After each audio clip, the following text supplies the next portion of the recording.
চোখে আমার কাবা শরীফ, বুকে আমার পাক কোরআন। চোখে আমার কাবা শরীফ, বুকে আমার পাক কোরআন। কোথায় গেলে পাবো নবীকে, কোথায় গেলে পাবো নবীকে, বলে দাও গো মেহেরবান। জোরে বলেন সুবহানাল্লাহ। আর একটু জোরে বলা যাবে না সুবহানাল্লাহ? এই সুবহানাল্লাহ বললে ক্ষতি না লাভ গো? কথা বলবেন। আল্লাহ নবী সাল্লাল্লাহু আলাইহি ওয়াসাল্লাম বলেছেন, যারা একবার সুবহানাল্লাহ আলহামদুলিল্লাহ বলে, আসমান এবং জমিনের মাঝখানে যে ফাঁকা জায়গাটা আছে, ওই ব্যক্তির আমল নামায় একবার সুবহানাল্লাহ আলহামদুলিল্লাহ বলবার কারণে অতটা পরিমাণ তার আমল নামায় দেওয়া হয়। সুবহানাল্লাহ। জোরে বলেন। চোখে আমার কাবা শরীফ, বুকে আমার পাক কোরআন। কোথায় গেলে পাবো নবীকে, কোথায় গেলে পাবো নবীকে, বলে দাও গো মেহেরবান। ঘুমে আমি স্বপ্ন দেখি, কে যেন কি বলতেছে। ঘুমে আমি স্বপ্ন দেখি, কে যেন কি বলতেছে। একটি উজ্জ্বল পিণ্ড ছবি আমার চোখে ভাসতেছে। কিসে ও যে বলো একবার, কিসে ও যে বলো একবার, বলে দাও গো মেহেরবান। চোখে আমার কাবা শরীফ, বুকে আমার পাক কোরআন। ফারিস্তারা এসে বলে আজকে মোদের খুশির দিন। ফারিস্তারা এসে বলে আজকে মোদের খুশির দিন। ধরার বুকে তশরিফ আনলেন রহমাতাল লিল আলামিন। কিসে ও যে বলো একবার, কিসে ও যে বলো একবার, বলে দাও গো মেহেরবান। নূর নবীজি গায়ে কখনো মশা মাছি বসতো না। নূর নবীজির নূরানি বদনে মশা মাছি বসতো না। তাই তো নবীজিকে কখনো সাপ বিছুতে কাটতো না। কিসে ও যে বলো একবার, কিসে ও যে বলো একবার, বলে দাও গো মেহেরবান। আল্লাহুম্মা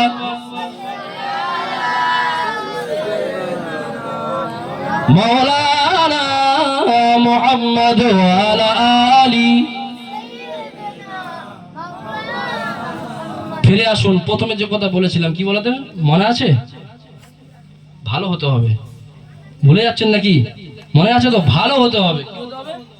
ভালোর মধ্যেই কিন্তু নামাজ, ভালোর মধ্যেই কিন্তু আছে হজ, যাকাত, খয়রাত, যা কিছু আছে সব কিন্তু ভালোর মধ্যে আছে। আমি যে কথা আলোচনা করছিলাম, নামাজ যদি কেউ মুমিন বলে দাবি করে, তাকে কিন্তু নামাজ পড়তে হবে। আর শুধু নামাজ নয়, খুশু খুজুর সহিত নামাজ আদায় করতে হবে। জোরে বলেন সুবহানাল্লাহ। তাহলে আমরা নামাজ, আমাদের তো গোনায় শরীরটা পুরো ভরপুর, গোনা করে করে অন্তরটাকে পুরো কালো করে ফেলেছি, তারপরেও আমরা নামাজ পড়ি না। কিন্তু নবী বেগোনা মাসুম, কোনো গোনা নাই, তারপরেও নবী নামাজ পড়ে পড়ে কদম মোবারক কি করেছেন? ফুলিয়ে ফেলেছেন, ফেটে গিয়ে রসানি ঝরছে, এমন নামাজ পড়েছে। আর আমরা নামাজ পড়ি, নামাজ পড়তে পড়তে আমরা শুধু খালি ভাবি কিভাবে দোকান চলবে, কিভাবে আমরা বাড়ি ঘর করতে পারবো, কিভাবে আমার মেয়েটাকে বিয়ে দিতে পারবো। একটা চাচার 4টে দোকান। কটা দোকান? 4টে দোকান। বাবা, আমি কথাগুলো বলছি, হাসবেন না, কিন্তু কথাগুলো খুব ভালো কথা। এ থেকে আমাদের বুদ্ধি নেওয়া দরকার, আমাদের জ্ঞান নেওয়া দরকার। 4টে দোকান। তো 4টে দোকানের হিসাব চাচা আমার রাতে দোকান বন্ধ করে দিয়ে করে, দোকানপাট বন্ধ করে দিয়ে 4টে দোকানের হিসাব করে। তো এক সময় চাচা একদিন দোকান বন্ধ করে দিয়ে আর হিসাব নিকাশ করেননি, চাচা বাড়িতে চলে গেছে। তো কর্মচারী যারা বলছে, মালিক আপনি কি আজকে দোকানের হিসাব করবেন না? চাচা কি বলছেন জানেন? বলে আজকে সেই আসর এশারের নামাজ পড়লাম না, সেই নামাজ পড়তে পড়তে 4টে দোকানে সব হিসাব করে ফেলেছে। বুঝতে পারছেন কিছু? নামাজ পড়তে পড়তে কি করছে? 4টে দোকানের হিসাব করে ফেলেছে। আবার কিছু নামাজি আছে দেখবে, এই মশা কিন্তু ঘুরছে, গায়ে বসেনি বলো, মশাটা ঘুরছে, তো মশা শরীরে বসার আগেই মার্ডার করে দেয়। এ আছে কি নেই? তো এই ধরনের নামাজ যদি আমি আপনি পড়ি বাপ, তো এই নামাজ নিয়ে কি আল্লাহর কাছে যেতে পারবো বা আমাদের খুশু খুশু আদায় হবে এরকম নামাজে? হ্যাঁ, কোনদিন হবে না। এমন নামাজ পড়ুন, এমন নামাজ পড়ুন। আল্লাহর নবী সাল্লাল্লাহু আলাইহি ওয়াসাল্লাম 1 তারিখে মসজিদে নববীতে আল্লাহর নবী ইমামতি করছেন, সাহাবীরা পিছনে দাঁড়িয়ে রয়েছেন। আল্লাহর নবীকে লক্ষ্য করলেন, আল্লাহর নবী কি করলেন, নামাজের তাহরিমাটা ছেড়ে দিয়ে নামাজ পড়তে পড়তে সাহাবীরা পিছনে আছেন মুক্তাদি হিসাবে, নামাজটাকে তাহরিমাটা ছেড়ে দিয়ে আল্লাহর নবী সামনে চলে গেলেন। সামনে গিয়ে হাত দুটো উপরে আল্লাহর নবী তুললেন আর যেন কিছু একটা ছিটতে লাগলেন। নবী সাহাবীরা দেখলেন, নবী আবার কিছুক্ষণ পরে নিজের জায়গায় এসে নামাজটাকে শেষ করলেন। শেষ করবার পরে নবী সাহাবীরা বললেন, হুজুর আপনি তো প্রত্যেক দিন নামাজ পড়ান, হুজুর আপনি তো এমনটা করেন না, কিন্তু আজ আপনি এমন করলেন কেন? নামাজ পড়াতে পড়াতে নামাজের জায়গা ছেড়ে দিয়ে সামনে চলে গেলেন আর যেন একটা কিছু ছিটতে লাগলেন দুটো হাত দিয়ে, আপনি এরকমটা করলেন কেন? আপনি তো কোনোদিন এমন করেননি। ও বাবা, আমাদের ইমাম সাহেব যদি 11 দিন করে তো আমাদের প্রশ্ন জাগবে না মনে? ইমাম সাহেবের কি হলো, মাথা মাথা খারাপ হয়ে গেল নাকি? নামাজ পড়তে পড়তে নামাজের হাত ছেড়ে দিয়ে কিছু একটা যেন ছিটছে, আবার চলে আসলো নিজের জায়গায়, আমরা ভাববো কি ভাববো না? তো সাহাবীরা আল্লাহর নবীকে প্রশ্ন করলেন, ইয়া রাসূলুল্লাহ, ইয়া হাবিবাল্লাহ, হুজুর আপনার কারণটা কি? আপনি নামাজ পড়তে পড়তে এমনটাই কেন করলেন? আল্লাহ নবী আবার জানিয়ে দিলেন, ও যুবকেরা, ও আমার মুরব্বি বাপজানেরা, ও আমার মায়েরা বোনেরা, আল্লাহ নবী সাল্লাল্লাহু আলাইহি ওয়াসাল্লাম সাহাবীদেরকে জানিয়ে দিল, সাহাবীদেরকে বলে দিল, ও আমার সাহাবারা, আমি নবী সাল্লাল্লাহু আলাইহি ওয়াসাল্লাম আমি যখন নামাজটা পড়ছিলাম, আমি যখন নামাজটা পড়াচ্ছিলাম, ও বাবা সাহাবারা, ও বাবা সাহাবারা, আমি নবী নামাজটা পড়তে পড়তে আল্লাহ পাক আমাকে তার দয়ার জান্নাতটাকে দেখাতে লাগলেন। তার দয়ার জান্নাতটা আমি নবী আমার সামনেতে ধরা হলো, আমি নবী দেখতে পেলাম, আমি নবী জান্নাতটাকে দেখতে পেলাম। ও বাবা সাহাবারা, আমি নবী জান্নাতের ভিতরে কত সুন্দর সুন্দর ফল দেখতে পেলাম। ও বাবা সাহাবারা, আমি দেখতে পেলাম জান্নাতের এক প্রান্তে একটা আঙ্গুরের গাছ রয়েছে, ওই আঙ্গুরের গাছে এত সুন্দর সুন্দর আঙ্গুর খানা ঝুলতে লাগে। ও বাবা সাহাবারা, ও বাবা সাহাবারা, আমি নবী আর নিজেকে ঠিক রাখতে পারলাম না, আমি নবী আর নিজেকে ঠিক রাখতে পারলাম না। ও বাবা সাহাবারা, আমি নবী এত সুন্দর আঙ্গুর খানা আমি নবী আর কোনোদিন দেখি নাই, আমি নবী আর কোনোদিন চোখে দেখি নাই। ও বাবা সাহাবারা, আমি নবী সাথে সাথে নামাজের হাতটা ছেড়ে দিয়ে হাতটা উপরে তুলে আমি আঙ্গুরগুলো ছিঁড়তে লাগলাম।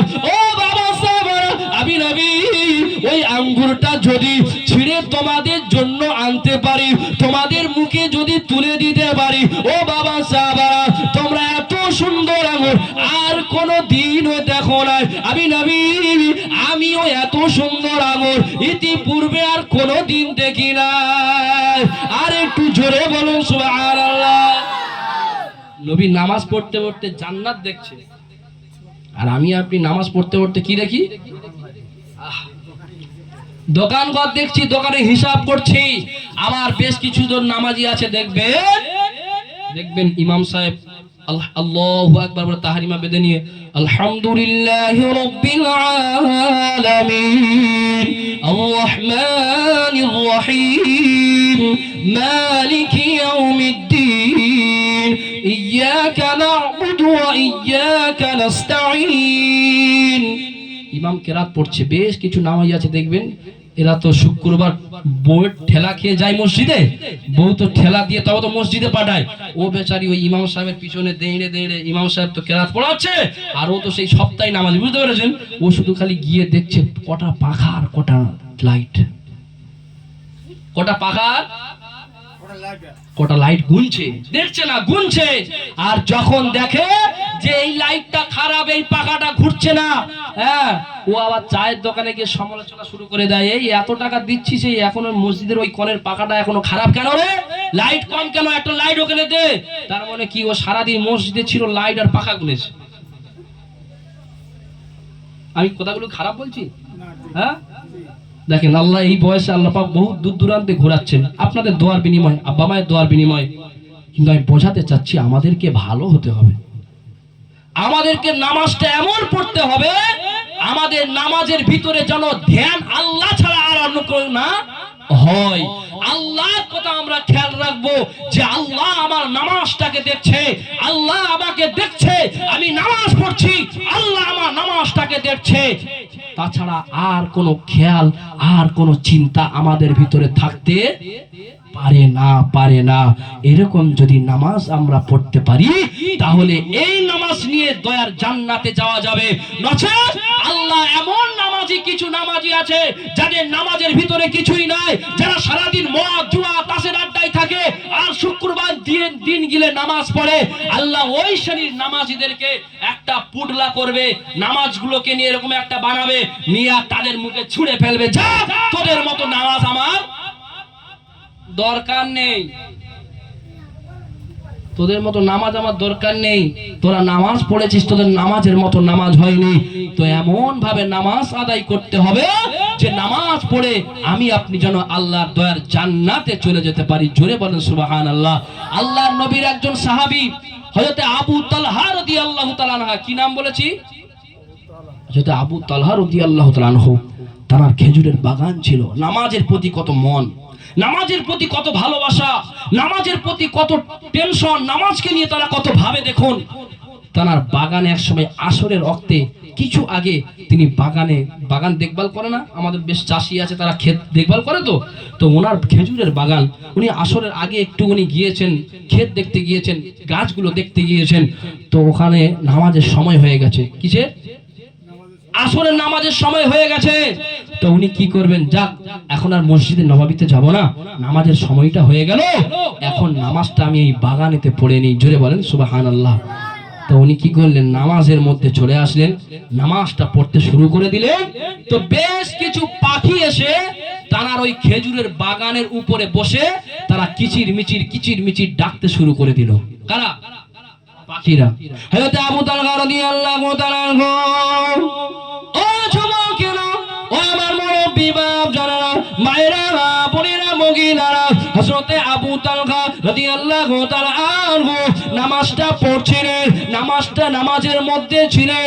এমত সময়ে বেশ কিছু পাখি এসে গাছের উপরে বসে পড়ে তারা কিচির মিচির ডাকতে শুরু করে দিল, তাদের ভাষায় তারা কথা বলতে লাগলো। ওই আওয়াজটা হযরত আবু তালহার কানেতে পৌঁছে গেল।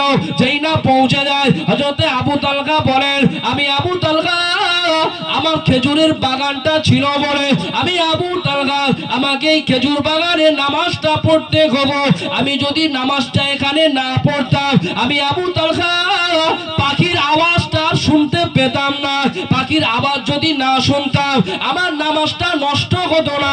আমি আবু তালহা, আমার পাখির দিকে মনটা চলে গেল, নামাজটা পড়তে পড়তে আমি আবু তালহা পাখির দিকে খেয়ালটা চলে গেল, পাখির দিকে মনটা চলে গেল। আমি আবু তালহা আজ থেকে আর এই বাগান আর রাখবো না, আমি এই বাগান আর রাখবো না, যে বাগানের কারণে আমি আবু তালহা আমার নামাজের ক্ষতি হলো, আমার নামাজটা নষ্ট হলো, আমি আবু তালহা এই বাগানটাকে বিক্রি করে দেব। আর একটু জোরে বলুন সুবহানাল্লাহ। কিতাবের মধ্যে পাওয়া যায় নামাজ ডিস্টার্ব হয়েছিল বলে নামাজটাকে তিনি, এই বাগানটাকে তিনি দান করে দিয়েছিলেন। জোরে বলবেন না সুবহানাল্লাহ? আর একটু জোরে বলেন না। ইস, নামাজ তাদের ভিতরে কত মহাব্বত, নামাজের তাদের ভিতরে কত ভালোবাসা, নামাজ তাদের ভিতরে কত মহাব্বতের জিনিস। কিন্তু আমরা নামাজ পড়ি কষ্ট লাগে, অনেক কষ্টে নামাজ পড়তে হয় আমাদেরকে। আমরা নামাজ পড়ি, আল্লাহ পাক রব্বুল আলামিন কোরআনের মধ্যে বলেছেন, জানেন আল্লাহ পাক রব্বুল আলামিন বলেছেন যে এমন কিছু নামাজি আছে তারা নামাজ পড়ে বটে। প্রথম তো ধরেছিলাম যারা নামাজ পড়ে না, এবার ধরছি যারা নামাজ পড়ে তাদের কি উদাহরণ দেখুন। বেশ কিছু নামাজি পড়ে বাবা, তারা নামাজ পড়ছে 40 বছর 50 বছর, কিন্তু আপনি তাদেরকে লক্ষ্য করেন, যদি বলেন চাচা সূরা ফাতিহাটা শোনাবেন, চাচা দেখবেন আস্তে আস্তে গুটিয়ে নিয়ে বাড়ির দিকে যাবে, বলে না ভাইপো এখনো পর্যন্ত সূরা ফাতিহাটা আমি জানি না। এই বলে কি বলে না?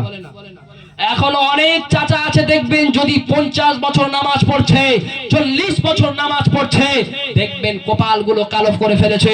যদি বলি চাচা আত্তাহিয়াতু শোনাবে, বলে বাবা কি আত্তাহিয়াতু? বলে এরকম তো কোনদিন শুনিনি। তুমি নতুন কোথা থেকে আবিষ্কার করছো, এরকম তো আমরা আত্তাহিয়াতু দরুদ শরীফ বলে এমন কোনো তো শুনিনি। তুমি কবে থেকে এইসব কি বলছো, কোথা থেকে এইসব ঠিকঠাক আছে? তোমার কি মাথা ভালো আছে? মাথা তো চাচার ভালো আছে দেখে মনে হচ্ছে। হ্যাঁ, চাচা এতদিন নামাজ পড়ছে, এখনো আত্তাহিয়াতু জানে না, এখনো দোয়া মাসুরা জানে না। মসজিদের পাশ থেকে একজন বেধর্মী একজন হিন্দু প্রত্যেকদিন যায়, আর ইমাম সাহেব যখন পড়ান দেখে না সামি আল্লাহু লিমান হামিদা, এই বলে কি বলে না? দেখবেন আমাদের প্রত্যেক সময় রুকু থেকে ওঠার আগে ওটার সময় কি বলতে হয়? সামি আল্লাহু লিমান হামিদা। তো সে হিন্দু লোক, বেধর্মী, সে তো জানে না এসব বিষয়ে, তো সে প্রত্যেক দিন যায় আর শোনে হামিদা হামিদা হামিদা। তো একদিন মুসলিমকে একজন জিজ্ঞেস করছে, এই শরীফউদ্দিন, তোদের সেই ইমাম সাহেবটা প্রত্যেক দিন সেই হামিদা হামিদা বলে, কার নাম রে ওটা? তাকে জিজ্ঞেস করে। হিন্দু লোক একজন মুসলিমকে জিজ্ঞেস করছে, তোদের ইমাম সাহেব সে হুজুর শুধু খালি প্রত্যেকবার দেখেছি হামিদা হামিদা হামিদা বলে, হামিদাটা কার মেয়ে রে? ইয়ে বলছে তুই জানিস না, সে আমাদের পাড়ায় কি কলিমুদ্দিন চাচা ছিল, তার মেয়ের নাম হামিদা, আর হামিদাকে ইমাম সাহেব খুব ভালোবাসে, তাই হামিদার নাম প্রত্যেকবারে নেই। আরে হামিদা মানে কি? হামিদা মানে প্রশংসা, আল্লাহর প্রশংসা করা। কিন্তু ও তো জানে না কিছু, শুধু খালি জানে নামাজ তো পড়ে বাড়ির ঠেলায়। বেশ কিছু নামাজ আছে দেখবেন বাড়ির ঠেলায় নামাজ পড়ে, বউ মা ছেলে এদের ঠেলায় নামাজ পড়ে। কিন্তু আমি বলছি বাপ নামাজ পড়ুন, আমি বলছি যে আপনি সব শিখে তবে নামাজে যান না, আমি একবারও বলবো না। আপনি নামাজ পড়ুন, কিছু জানেন না তারপরেও নামাজে যান, তবে আপনার চেষ্টা থাকতে হবে যে আমাকে নামাজের প্রত্যেকটা বিষয় শিখতে হবে। আমি কথাগুলো খারাপ বলছি বলবো নয়, আপনি যান মসজিদে যান, কিন্তু আপনার কিভাবে গাড়ি চালাতে হবে, আপনার কিভাবে হিসাব নিকাশ করতে হবে, আপনি যখন বাইক চালান, আপনি যদি বাইক না চালান না শিখে, যদি বাইক চালানো না শিখে যদি রোডে ওঠেন, আপনি অ্যাক্সিডেন্ট হবেন কি হবেন না? আপনার ভিতরে এতটুকু জ্ঞান আছে যে আগে বাইক চালানো শিখতে হবে, তারপরে আমি রোডে উঠবো, না হলে পড়ে মরতে হবে। আপনার এতটুকু জ্ঞান আছে যে আমাকে সাইকেল চালানো আগে শিখতে হবে, তারপরে রোডে উঠে সাইকেল চালাতে হবে। আপনার এতটুকু হিসাব নিকাশ কাগজপত্র এটা সেটা সব জ্ঞান আছে। নামাজের বেলায় বলে বাবা আমি জানো আমার মাথায় ধরে রাখতে পারি না, সব ভুলে যায়, মুখস্থ রাখতে পারি না। আরে তোমার সব হয়, সব ঠিক রাখতে পারো, কাকে কত টাকা দিচ্ছ, এত লাখ লাখ টাকার ব্যবসা করছো, সব তোমার মনে থাকে, আর নামাজের একটা সূরা তোমার মনে থাকে না। আল্লাহ বলেছেন আমার কোরআনটাকে একদম সহজ করে দিয়েছি, কোরআনে একটা একদম সহজ সরল করে দিয়েছি। তারপরেও আমাদের মতো কিছু মুসলমান তারা নামাজ আদায় করতে পারে না, তারা নামাজ পড়ে না। নামাজ যদিও পড়ে তাদের নামাজের ভিতরে কিচ্ছু নাই, কোনো ধ্যান নাই, আল্লাহর দিকে ধ্যান নাই। হযরত আলী রাদিয়াল্লাহু তাআলা আনহুর বললাম যখন আরেকটা প্রসঙ্গ মনে পড়ে গেল, হযরত আলী রাদিয়াল্লাহু তাআলা আনহুর নামাজটা কেমন ছিল দেখুন। নামাজ পড়তে পড়তে তানার এক সময় যুদ্ধের ময়দানে গিয়ে পায়ে তীর ফুটে গেল। কি তীর ফুটে গেল?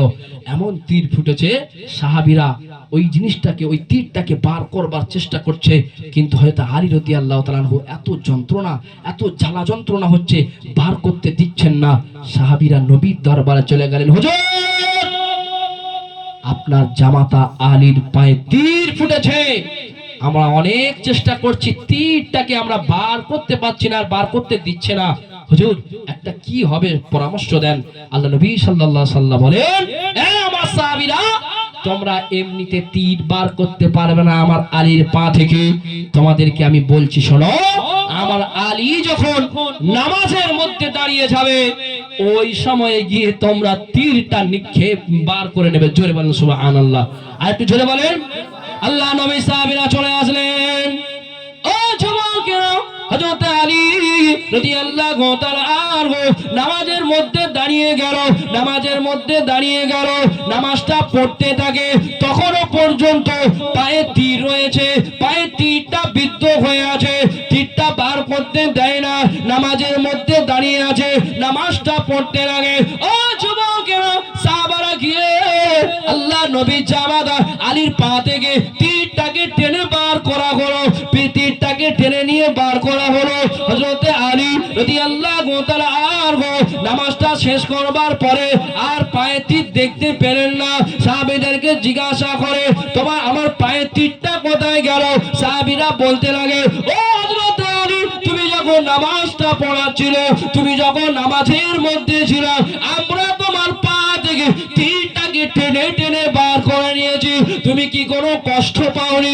তুমি কি কোনো বুঝতে পারোনি? তোমার কি যেন যন্ত্রণা হয়নি? হযরত আলী রাদিয়াল্লাহু তাআলা আনহু তিনি জানিয়ে দিলেন, ও নবী সাহাবারা, আমি আলী, আমি যখন নামাজটা পড়ছিলাম, আমি নামাজে এত মজা খারাপ পাচ্ছিলাম, নামাজে এত ধ্যান ছিল, আল্লাহর দিকে এত আমার খেয়াল ছিল, তোমরা কখন তীরটাকে বাহির করেছো, আমি আলী ক্ষণিকের জন্য কোনো কষ্ট অনুভব করতে পারিনি। আর একটু জোরে বলো সুবহানাল্লাহ। নামাজ পড়তে পড়তে তীর বার করে নেওয়া হয়েছে, কোনো বুঝতে পারেননি। কি নামাজ তাদের ভিতরে ছিল। আর আমরা বললাম না প্রথমে, মশা যদি দূর থেকে ঘুরে তাও আমরা তাকে মার্ডার করে দিই। শরীরে বসা তো দূরের কথা, বাইরে থাকে, অনেক দূরে থাকে, তাকে নিজে টেনে এনে হাতে মেরে দিই। বাবা, নামাজ পড়তে হবে, এমন এমন নামাজ আদায় করতে হবে। আল্লাহ কোরআনের মধ্যে বলেছেন, লাকাদ খলাকুল ইনসানা ফি আহসানি তাকবীম। আল্লাহ কোরআন পাকের মধ্যে ইরশাদ করেছেন, আল্লাহ কোরআনের মধ্যে ইরশাদ করেছেন, জানিয়েছেন, এমন তোমরা নামাজ পড়ো যে নামাজের ভিতরে যেন খুশু থাকে, যে নামাজটা যেন আল্লাহর জন্য হয়, যে নামাজে শুধুমাত্র আল্লাহর দিকে ধ্যান থাকে, আল্লাহর দিকে স্মরণ থাকে, আর কিছু যেন খেয়াল না থাকে, ধ্যান না থাকে, মনোযোগ না থাকে। কিন্তু আমাদের নামাজ, আর আল্লাহ যেরকম নামাজ পড়তে বলেছেন, নবী যেরকম নামাজ পড়তে বলেছেন, আমাদের নামাজ আর নবীর নামাজ, আমাদের নামাজ আর সাহাবাদের নামাজ, আমাদের নামাজ, আকাবিরদের নামাজ, আমাদের নামাজ, আল্লাহর ওলিদের নামাজ, সম্পূর্ণটাই কিন্তু আলাদা, পার্থক্য। ঠিক কিনা বলেন?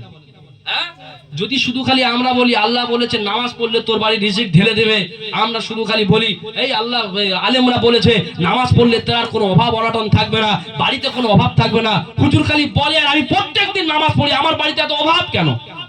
এই বলে কি বলে না? হ্যাঁ বলে। ও বাপ, অনেকে বলে এত দোয়া চাই, আমার দোয়া কি কবুল হয় না?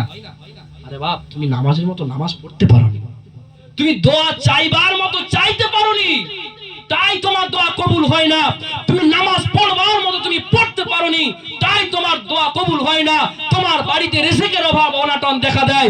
যে বাড়িতে আল্লাহর নবী বলেছেন, যে বাড়িতে নামাজ থাকে, যে বাড়িতে কোরআন থাকে, যে বাড়িতে আল্লাহর নবীর সুন্নাত থাকে, সেই বাড়িতে কোনোদিন অভাব অনটন থাকে না। জোরে বলেন, আর একটু জোরে বলেন। সারাদিন স্বামী স্ত্রী ঘুমিয়ে রয়েছে, গোসল ফরজ হয়েছে, গোসল করছে 9টায়, কটায়? 9টায়, 10টায়, 12টায়, কোনো টাওয়ার নাই, ফজরের নামাজ পড়তে হবে, কোনো খেয়াল নাই। আল্লাহ যখন দেখবেন মুয়াজ্জিন যখন আওয়াজ দেন, আসসালাতু খায়রুম মিনান নাওম, এর মানে কি? মানে আল্লাহ পাক মুয়াজ্জিন ডাকছে, চলে এসো, ঘুমের চাইতে নামাজ উত্তম। কিসের চাইতে? ঘুমের চাইতে নামাজ উত্তম। আর আমি আপনি শুয়ে আছি, গোসল আমাদের উপরে ফরজ হয়েছে, আমাদের কানে আজান যাচ্ছে, যখন আজান দেয় তখন আবার নতুন করে একটা ব্ল্যাঙ্কেট নিয়ে গায়ে দিই, বলে আরেকটু ঘুম হোক। এরকম আছে কি নেই? কিন্তু মুয়াজ্জিন ডাকছে, চলে এসো, চলে এসো নামাজের দিকে। নামাজে আছে সফল কাম, নামাজে আছে বরকত, নামাজে আছে তোমার শান্তি, নামাজে আছে তোমার রিজিক। নামাজ হচ্ছে ঘুমের চাইতে অনেক উত্তম। তোমরা নামাজে চলে এসো। আমরা মুসলমান, আমরা আল্লাহর বান্দা বলে দাবি করি, মুসলমানের খাতায় নাম লিখিয়েছি, কিন্তু আমাদের কথাগুলো কানে যায় না, আমরা শুয়ে থাকি। আর বেশ কিছু আমাদের ঘরের যুবকেরা আছে, বেশ কিছু আমাদের ঘরের মেয়েরা আছে, এরা দেখবেন বেধর্মীদের মতো চলাফেরা করে। আজ আমাদের ঘরের যুবকেরা তারা ডান্স হাঙ্গামা দিচ্ছে। আমরা দেখেছি আগে মদ খেত হিন্দুরা, আমরা দেখেছি আগে গাঁজা খেত হিন্দুরা, আমরা দেখেছি আগে নানান রকমের জুয়া খেলা দিত হিন্দুরা, ফাংশন দিত হিন্দুরা, কিন্তু তারা আজ কমিয়ে দিয়েছে, আর ওইগুলো করছে না। কেন জানেন? তারা বলছে আমাদের জিনিসগুলো যখন মুসলমানরা নিয়ে নিয়েছে, আমাদের তো টাকা খরচা করে লাভ কি? হচ্ছে কি হয়নি গো?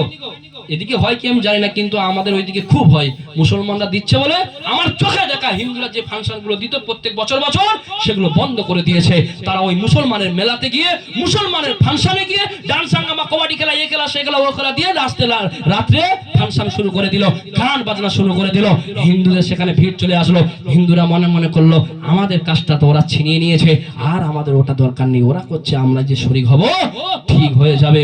তা আমি আপনাদের করজোর করছি ভাই যুবক, আমি আপনার সন্তানের মতো, আমি আপনার ভাইয়ের মতো, মদ ছেড়ে দাও, নোংরা কাজ ছেড়ে দাও। হাতে ধরে যদি না হয়, পায়ে ধরে যদি না হয়, কোন জায়গায় ধরতে হবে আপনি সন্তুষ্ট হবেন বলেন?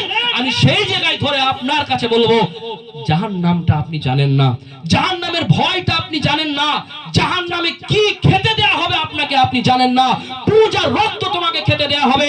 জাহান্নামের আগুন এই দুনিয়ার আগুনের চাইতে জাহান্নামের আগুনের তাপ আরো 70 গুণে বেশি হবে। কত গুণে?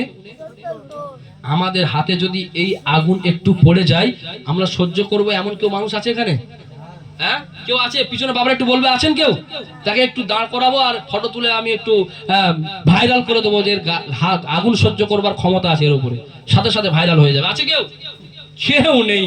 আল্লাহ নবী সাল্লাল্লাহু আলাইহি সাল্লামের বিবি হযরত আয়েশা সিদ্দিকা রাদিয়াল্লাহু তাআলা আনহা, দেখুন 1 তারিখে বাড়ির ভিতরে দরওয়াজা বন্ধ করে দিয়ে কান্না করছেন। নবী আমার বাড়িতে আসলেন, বিবি আয়েশাকে ডাক দিলেন, আয়েশা, সালাম দিলেন, সালামের উত্তর নাই। দ্বিতীয়বার সালাম দিলেন, সালামের উত্তর নেই। তৃতীয়বার সালাম দিলেন, সালামের উত্তর নেই।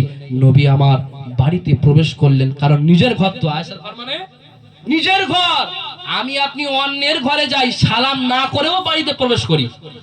আল্লাহ নবী বলেছেন, তোমরা কারোর বাড়িতে যদি যাও আগে সালাম দাও। কি করো? সালাম দাও। একবার দিলে কোনো উত্তর নাই, দুবার দিলে কোনো উত্তর নাই, তিনবার দিলে কোনো উত্তর নাই। আল্লাহ নবী বলেছেন তুমি রিটার্ন চলে এসো, তার বাড়িতে প্রবেশ করো না। কিন্তু আমরা সালাম দেওয়া তো দূরের কথা, ডাইরেক্ট গিয়ে ঘরে ঢুকি। আছে কি নেই? আরে আল্লাহ নবী কেন বলেছেন তোমরা সালাম না দিয়ে বাড়িতে প্রবেশ করো না? আল্লাহ নবী এমনি বলেননি। আল্লাহ নবী প্রত্যেকটা কাজে, প্রত্যেকটা কথায় উম্মতের জন্য উপকার রয়েছে, ফায়দা রয়েছে। জোরে বলেন। তুমি যার বাড়িতে গিয়েছো জানা নেই তার বাড়ির মেয়েটা, তার বাড়ির বৌমাটা কি হালাতে আছে, কি অবস্থায় আছে, কেউ জানে না। তুমি তার বাড়িতে ঢুকে পড়লে তোমার জন্য তার নজর, তার শরীরটা তোমার নজরে আসলো, হারাম হয়ে গেল। এটা খারাপ জিনিস। তাই নবী বলেছে কারোর বাড়িতে যদি আগে যাও তবে সালাম দিও। আল্লাহ নবী সাল্লাল্লাহু আলাইহি সাল্লাম নিজের বাড়ি সালাম দিচ্ছেন কবার? 3 বার। তারপরে বাড়িতে প্রবেশ করলেন, নিজের বাড়ি, নিজের বিবি। কিন্তু আমরা বাড়ি, অন্যের বাড়ি কেউ চিনি না, যে ঢুকে যাই সালাম দেই না। তো আম্মাজান আয়েশা সিদ্দিকা রাদিয়াল্লাহু তাআলা আনহা নবী বাড়িতে ঢুকেই দেখছেন আম্মাজান আয়েশা নামাজের পাটিটা বিছিয়ে দিয়ে নামাজের সাজদা হালাতে আম্মাজান আয়েশা কান্না করছেন, চোখ দিয়ে অঝোর নয়নে পানিগুলো ঝরাচ্ছেন। নবী বললেন, আয়েশা রে, তুমি কান্না করছো কেন? তুমি রোনাসারি করছো কেন? তোমার কান্নার কারণটা কি আয়েশা? তুমি আমাকে একটু খুলে বলো, আমাকে একটু বলো তোমার কান্নার কারণটা কি, তোমার কোন কথা মনে পড়লো? আম্মাজান আয়েশা জানিয়ে দিলেন, ও যুবকেরা, আম্মাজান আয়েশা জানিয়ে দিলেন, আল্লাহ নবীকে বলতে লাগলেন, ইয়া রাসূলুল্লাহ হাবিবাল্লাহ, ইয়া রাসূলুল্লাহ হাবিবাল্লাহ, আল্লাহ পাকের নবী, আমি আয়েশা, আমার কান্নার কারণ হলো এটাই, আমার কান্নার কারণ আছে হুজুর। আমি আয়েশা, আজ যখন আমি রান্নাটা করছিলাম, আমি রান্নার কাজে ব্যস্ত ছিলাম, আমি আয়েশা রান্না করতে করতে এক ফোঁটা আগুন এসে আমি আয়েশা আমার হাতেতে পড়ে গেল, আমি আয়েশা আমার হাতে চেহিনা পড়ে গেল, আমি আয়েশা ওই আগুনের তাপ, আমি আয়েশা ওই আগুনের জ্বালা, আমি আয়েশা ওই আগুনের যন্ত্রণা আমার আর সহ্য হলো না, আমার আর সহ্য হলো না। এত জ্বালা যন্ত্রণা করে আমি আয়েশা আর সহ্য করতে পারি না। হুজুর আমার মনে পড়ে গেল, হুজুর আমার স্মরণে পড়ে গেল, দুনিয়ার আগুন আমি আয়েশা যদি সহ্য করতে না পারি, হুজুর দুনিয়ার আগুনের চাইতে জাহান্নামের আগুন আরো 70 গুণে বেশি হবে হুজুর।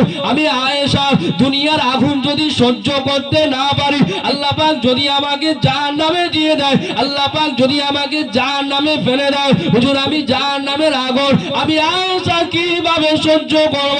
আমি আয়েশা এই চিন্তায় পড়ে আমি আয়েশা বাড়ির দরজাটা লাগিয়ে দিয়ে, বাড়িতে নামাজের পাটিটা বিছিয়ে দিয়ে সাজদায় চলে গিয়ে আমি আয়েশা জাহান্নামের ভয়ে কান্না করতে থাকি।